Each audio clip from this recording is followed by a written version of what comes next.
નર્મદામાં હજારો આદિવાસી આજે રોડ પર છે અને મામલો છે ચૈતર વસાવાનો, કેમ કે જે પ્રકારે તે જેલમાં ગયા છે અને હવે ધમાસાણ ઊભું થયું છે અને આ મામલે જ વાત કરવી છે.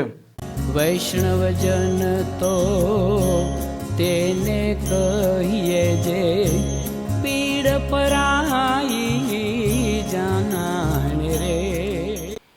નમસ્કાર, આપ જોઈ રહ્યા છો નવજીવન ન્યૂઝ અને હું છું આપની સાથે તોફિક ગાંચી. નર્મદામાં અત્યારે ધમાસાણ મચેલું છે ભારતીય જનતા પાર્ટી અને આમ આદમી પાર્ટીના વચ્ચે, કેમ કે જે પ્રકારે ચૈતર વસાવા જેલમાં ગયા છે અને ત્યાર પછી આરોપ આમ આદમી પાર્ટી લગાવે છે કે ભારતીય જનતા પાર્ટીએ ષડયંત્ર કરી ચોક્કસ રણનીતિના ભાગરૂપે ચૈતર વસાવા છે તેમને જેલમાં મોકલ્યા છે અને સાંસદ મનસુખ વસાવા વળતો જવાબ આપે છે કે ભારતીય જનતા પાર્ટીના લીધે નહીં પરંતુ તેમના જ પરિવારના લીધે તે જેલમાં ગયા છે. અને આજે નર્મદામાં હજારો આદિવાસી અને આમ આદમી પાર્ટીના કાર્યકરો અને નેતાઓ ઉતર્યા છે રોડ રસ્તા પર અને ચૈતર વસાવાના સમર્થનમાં તેમણે કલેક્ટરને આવેદનપત્ર આપ્યું છે અને ચૈતર વસાવાના પત્ની વર્ષા વસાવાની પ્રતિક્રિયા પણ સામે આવી છે. આપણા જે ધારાસભ્ય હાલ જેલમાં છે એમની સિગ્નેચર ચેમ્પિયન રાખ્યું હતું, એમાં ઘણા બધા ગામોમાં ઘણી બધી જગ્યાએ જઈને આપણા લોકોએ સિગ્નેચર કરી છે. સિગ્નેચર 1.5 લાખથી ઉપર થઈ છે. અને આપણે આજે કલેક્ટર શ્રીને આવેદનપત્ર આપવાનું છે અને આપણે એમની પાસેથી જવાબ પણ લેવાનો છે કે તમે અમને કેટલા દિવસમાં જવાબ આપશો, કે તમે રાજ્યપાલને રાષ્ટ્રપતિને ક્યારે તમે પહોંચાડો છો અમારું આવેદનપત્ર, એનો જવાબ પણ આપણે આજે જ લેવાનો છે. આપણે બધાએ ત્યાં કલેક્ટર ઓફિસે જવાનું છે આવેદનપત્ર આપવા માટે. હવે ખાસ તો હું જ્યારે મારે એકલા હાથે લડવાનું થાય છે ત્યારે તમે બધા તમારું કામ છોડીને હર હંમેશા મારી સાથે આવીને ઊભા રહો છો, એટલે હું તમારો બધાનો સાથ સહકાર ભૂલી નથી જતી. હું યાદ રાખું છું, કેમ કે આગળ પણ આપણે એક પ્રોગ્રામ કર્યો ડેડિયાપાડા, ત્યાં પણ ઘણી મોટી સંખ્યામાં લોકો બધા પધાર્યા હતા.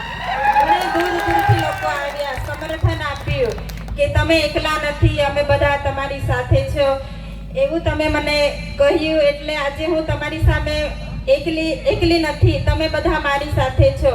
હવે આપણે જોઈએ છીએ કે ઘરનો મોભ કહેવાય, તેવી જ રીતે આપણા ધારાસભ્ય આપણો એક મોભ છે કે મોભ આજે જેલમાં છે. મોભ વગર કેટલી તકલીફ પડે છે તે આપણે બધા જાણીએ છીએ. એટલે આપણી લડત અહીંયા પૂરી નથી થતી. જ્યાં સુધી ન્યાય નથી મળતો ત્યાં સુધી આપણે આપણી લડત ચાલુ રાખવાની છે. આપણે હિંમત નથી હારવાની. તમારી બધાની આ તાકાત છે કે તમે ન્યાય અપાવી શકો છો. જનતાની અદાલતમાં કોઈનું નથી ચાલતું, જનતાનું ચાલે છે, તે આપણે બધાએ જોયું છે. એટલે તમારો બધાનો સાથ સહકાર કાયમ મળવો જોઈએ. જે ધારાસભ્ય સડકથી સદન સુધી લોકો માટે લડે છે, લોકો માટે અવાજ ઉઠાવે છે, ઘર પરિવારની ચિંતા કર્યા વગર હર હંમેશા લોકોની વચ્ચે રહે છે, એ આ ભાજપના નેતાઓને ગમતું નથી. એટલે વારે ઘડીએ જેલમાં મોકલે છે, પણ આપણે એનો બદલો લેવા માટે તમે બધા તૈયાર છો ને? આપણે બદલો લેવાનો છે. 2027માં અંબાજીથી ઉમરગામ એક પણ સીટ લોકોને નથી આપવાની, બધી સીટ આદિવાસીની આવવી જોઈએ. એટલે આપણે બધાએ અત્યારથી તૈયારીમાં લાગી જવાનું છે કે આપણે જેવી રીતે હાલ નર્મદા જિલ્લામાં સુપડા સાફ કર્યા છે એવી જ રીતે અંબાજીથી ઉમરગામ 2027માં આપણે એમના પણ સુપડા સાફ કરીને એમને ઘરે બેસાડી દેવાના છે. તો તમે બધા સાથ સહકાર આપજો એવી હું આશા રાખું છું. અને હવે ટૂંક સમયમાં તમે બધા દુઆ કરો છો, આપણી સાથે કુદરતની દયા પણ છે, તમે બધા સાથ સહકાર આપો છો. એટલે હું તમારી પાસેથી પણ આશા રાખું છું કે જ્યાં સુધી ન્યાય નથી મળતો ત્યાં સુધી તમે બધા મારા પરિવાર સાથે ઊભા રહીશો એવી હું આશા રાખું છું. અને જ્યાં પણ જરૂર પડે છે, જ્યારે પણ હું આમંત્રણ કરું છું ત્યારે પણ તમે ઘરની ચિંતા કર્યા વગર પોતાનું ખેતીવાડીનું કામ છોડીને આવો છો, એ મારા માટે મને ખૂબ હિંમત આપે છે. એટલે આવી જ રીતે સાથ સહકાર આપો એવી હું આશા રાખું છું. અને જે આ 7 ટર્મથી સાંસદ છે 2 દિવસ પહેલાનું નિવેદન છે કે ડિબેટમાં બેસો, તો કેમ હમણાં તમને ડિબેટ યાદ આવે છે? જેલમાં છે ત્યારે યાદ આવે છે? કેમ જ્યારે બહાર હોય ત્યારે કેમ ડિબેટમાં નથી બેસતા? મનસુખ દાદા, તમારે ડિબેટમાં બેસવું હોય તો હું મારી જનતા સાથે તમારી સામે ડિબેટમાં બેસવા માટે તૈયાર છું. તમે આવી જજો. અમારી જનતા અને અમે બધા તમારી સાથે ડિબેટમાં બેસવા માટે તૈયાર છે.